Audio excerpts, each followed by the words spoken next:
donde se reunían todas las tardes a tertuliar. Era un hombre que sabía de música, sabía de arte.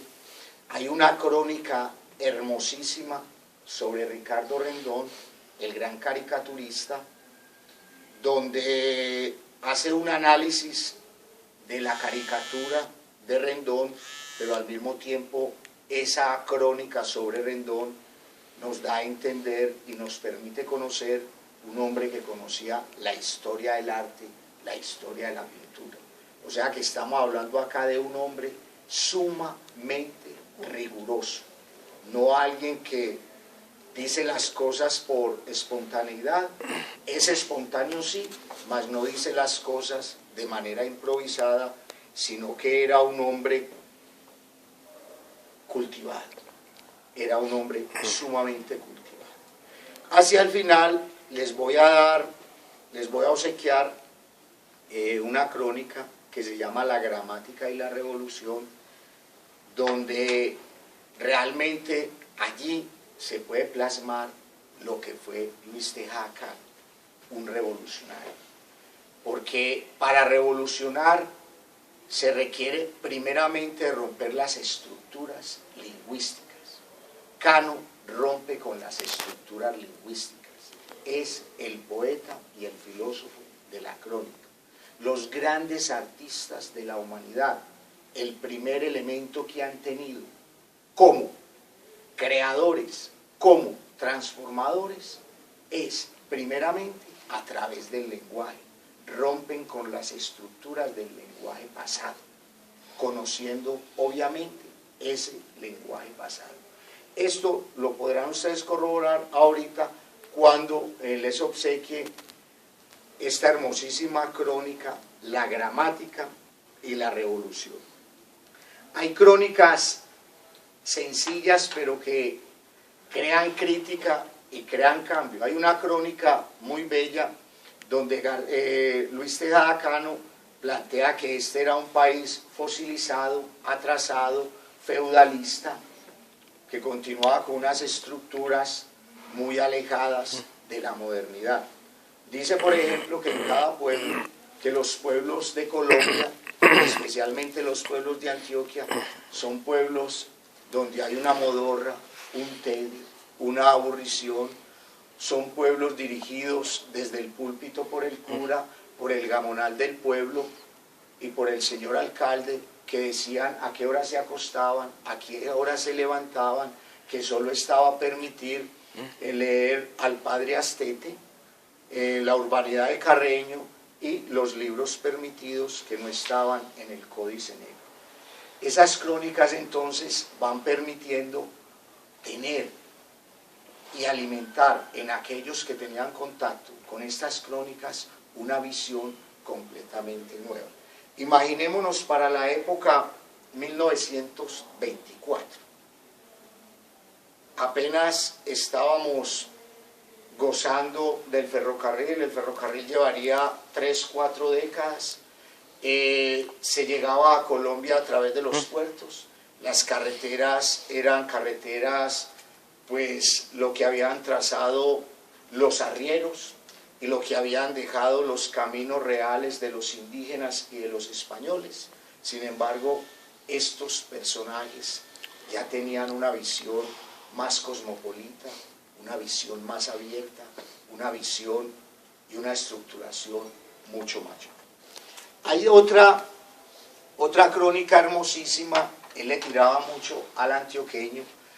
Yo a veces me pongo a pensar qué diría Luis Tejada o qué escribiría viendo la Feria de las Flores, ¿cierto? No estoy en contra de la Feria de las Flores, pero él, por ejemplo, hay en una crónica donde habla de la gastronomía antioqueña y dice, por Dios, en el comer se conoce un hombre. ¿Cómo es posible que nos comamos una bandeja? Entonces él menciona el chicharrón, menciona la morcilla, la carne molida, el arroz, los frijoles, las tajadas, y él dice que él era capaz de entrar al baño y que conocía a muchos amigos que él les preguntaba que cuántos pedos eran capaces de tirarse después de comerse en una bandeja paisa, y que entre ellos eran capaces de apostar a las 51, ¿quién pedía más?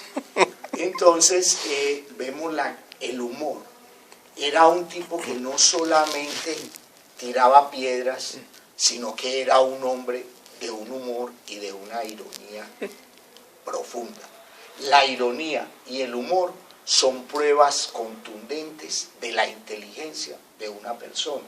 Entonces él decía, si una bandeja que le constriña a uno hasta el alma, si podrá uno pensar con este tipo de gastronomía. Y era un tipo que había leído sobre gastronomía europea. Decía, hombre, ¿cómo es posible que después de semejante plato uno se tire una mazamorra con un pedazote de panela? Eso sí le permitirá pensar a uno. Otra de las crónicas de él, los amigos del señor Marco Fidel Suárez cerraron filas en torno a Luis Tejada Cano, porque él cogió, como dicen los muchachos, cogió de tema a Marco Fidel Suárez. Y en realidad Tejada Cano tenía razón. Hablando de los clásicos, decía, pero ¿cómo van a llamar clásico a un señor que él sabe redactar?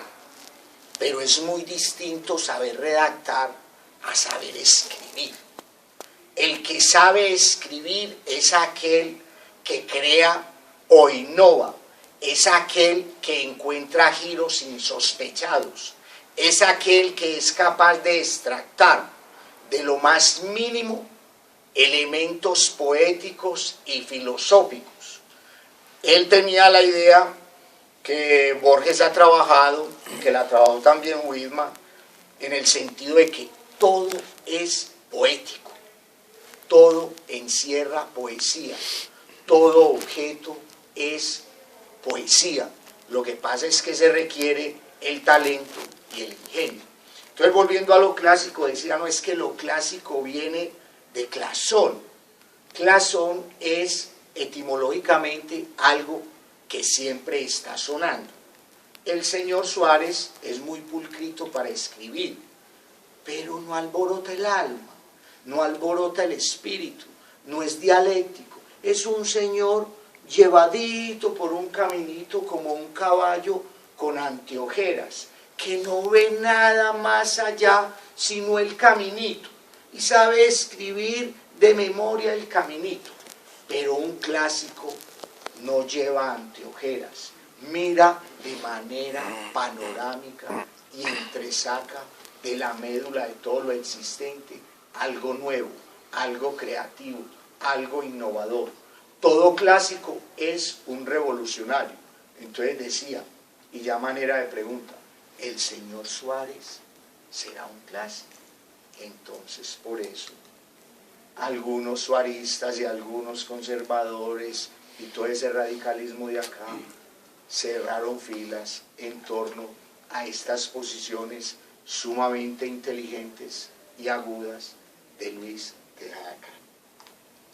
Como ya habíamos hablado de que presentó a Luis Vidales con Suenan Timbres, hay algo muy profundo de este tipo. Yo digo, este tipo con tan corta edad realmente era un precoz. Lo que decía Hugo ahora, ya entraríamos en juicios de valores si el hombre hubiese vivido más. Pero mire la enseñanza estética y en torno a la belleza que nos deja. El hombre decía, pues hombre, todo mundo dice que la flor, la rosa, es lo único bello y poético. Pero no se han puesto a pensar ustedes que una zanahoria es muy hermosa, que una remolacha es muy hermosa. No se han puesto ustedes a pensar que un huevo de cebolla puesto sobre la mesa y mirado detenidamente también es hermoso. Mire a dónde nos lleva, a una concepción de la estética. Porque claro, veníamos de ese modernismo con Rubén Darío, donde solo la estética y lo bello estaba clasificado dentro de un conjunto. Yo creo poderosamente que la antipoesía surge de estos conceptos de Tejada Cano. Yo creo, por ejemplo, que un Nicanor Parra bebería después en los conceptos de Luis Tejada.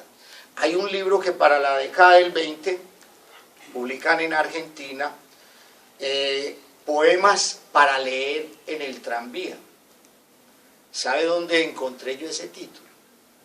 En una crónica de Luis Tejada, el poeta argentino encontró, creo yo, ese texto en una de las crónicas de Luis Tejada. Nicanor Parra retomaría lo de la antipoesía porque no estoy de acuerdo en lo que dicen algunos, que Luis Carlos López es el pionero de la antipoesía. Es más, Tejada Cano tiene una crónica donde le da lo duro a Luis Carlos López. Dice, en un comienzo fue un gran poeta, pero luego se sirve de ese cliché, de esa forma que encontró para repetirse. Y además es un fotógrafo. Es un fotógrafo de lo que acontece. Es diferente a aquel que toma registros, que capta ondas y esas ondas le permiten ya vislumbrar posibilidades de existencia completamente diferentes. Entonces ahí está esa diferencia entre la antipoesía de Nicanor Parra y los poemas de Luis Carlos López. Disiento un poquito con Tejada Cano en el sentido de que Luis Carlos López, a su manera, es también un gran poeta. ¿Qué más podemos decir entonces de Tejada Cano? La temática de él en sus crónicas, la elementalidad, una crónica a la bala, al revólver, una crónica al caminar, una crónica a las campanas, que nos permite entonces allí dilucidar algo que volvemos a repetir: en todo hay poesía, en todo, absolutamente en todo. En estas gafas hay poesía, en esta botella hay poesía, en estas luces, en esta puerta, en todo hay poesía, en todo y sobre todo podemos filosofar. Quería obsequiarles, y para terminar, esta crónica de Tejada, donde nos vamos a dar cuenta que verdaderamente fue un revolucionario, que verdaderamente fue un hombre que abrió las puertas de esta parroquia, un hombre que nos permitió o nos permite vislumbrar otro tipo de arte, otro tipo de posibilidades. Yo pues no sé, creo que algunos saben que yo trabajo en la docencia y entonces se le quedan a uno pegaditos estas cosas. Qué bueno que alguien nos leyera, no lo vamos a leer todo, pero del párrafo 3, del punto seguido, no puede eliminar la gramática. ¿Quién nos quiere colaborar con la lectura en voz alta? Del tercer párrafo, después del punto seguido, no puede eliminar. ¿Quién no? La señora está mal. ¿Cómo se llama la señora? Dora. Doña Dora.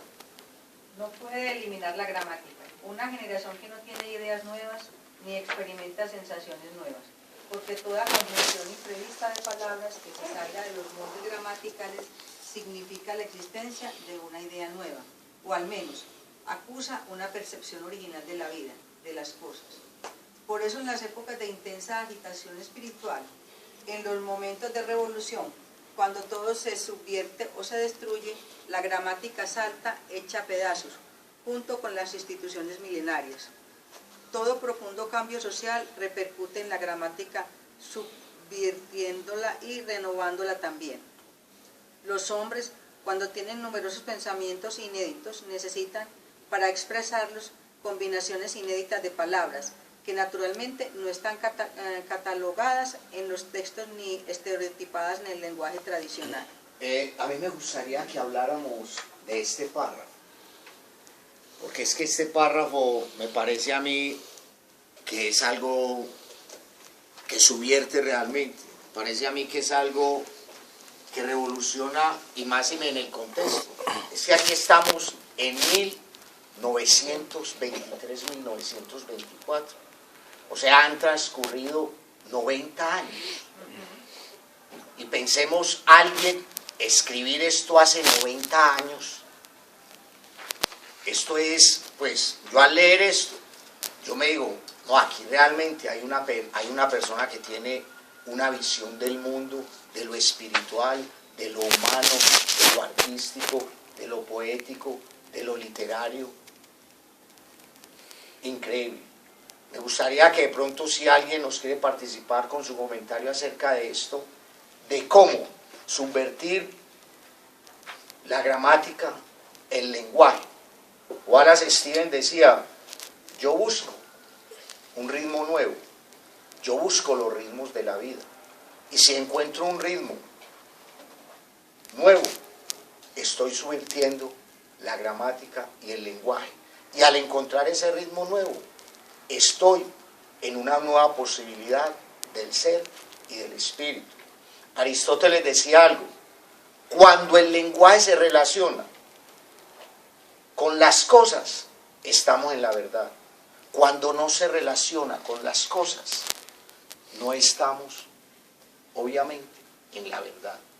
Hoy hay un movimiento literario de novela en Colombia que yo creo que Cano le hubiera dado madera a algunos novelistas y a algunos poetas de la actualidad, pero les habría dado duro, creo yo, con esta capacidad increíble, tipo que hace 90 años escribió eso. ¿O qué piensan ustedes? ¿Verá que yo soy un enamorado o un idiota que estoy errado con este tipo? No sé. Pues yo creo que ahí cabría como la reflexión de Nietzsche en torno al tema gramatical. Uno dice que temo que seguiremos creyendo en Dios mientras sigamos creyendo en la gramática. Y pues la muerte de Dios no puede significar sino precisamente como romper con ese mundo suprasensible para poder entender que no nos queda sino por construir el mundo sensible, de acabar con el doble mundo de las apariencias y el mundo verdadero. Creo que la trampa de la gramática ha sido esa, limitar todas las posibilidades que el lenguaje tiene. En la medida en que no fuimos capaces de dejar correr el lenguaje se nos volvió sobre todo una presentiva. Entonces, en la presentiva, me parece que el papel más doloroso, como dice Malcolm X, es, venga, aquí no se podía acceder al poder si uno no tenía el manejo de la gramática. El general Uribe tenía una cosa muy importante para este país, pero lo acabaron porque no sabía latín. Era pésimo el latín. Entonces, don Miguel Antonio Caro se burlaba muy fuerte y le decía, qué latín tan asqueroso, pues. Y recuerde que el general Uribe pasaba la noche entera con una ponchera con agua fría para no dormirse, para poderse aprender los latinazos y poderle chicanear a don Miguel Antonio Caro. Te lo mismo pasa en este momento. Quien no sepa inglés, entonces no cabe dentro del mundo de la tecnocracia. Entonces vamos haciendo como de ciertas gramáticas ciertos poderes, y entonces ciertos pensadores los vamos matando. A mí me parece que el empobrecimiento de este país ha sido rotundo. Particularmente creo que esa primacía de lo gramatical sobre lo creativo dañó. Con eso no estamos diciendo, como dice aquí claramente, que es que despreciemos la gramática, no, que se vuelve demasiado pesado lo que llamaron gramática acá.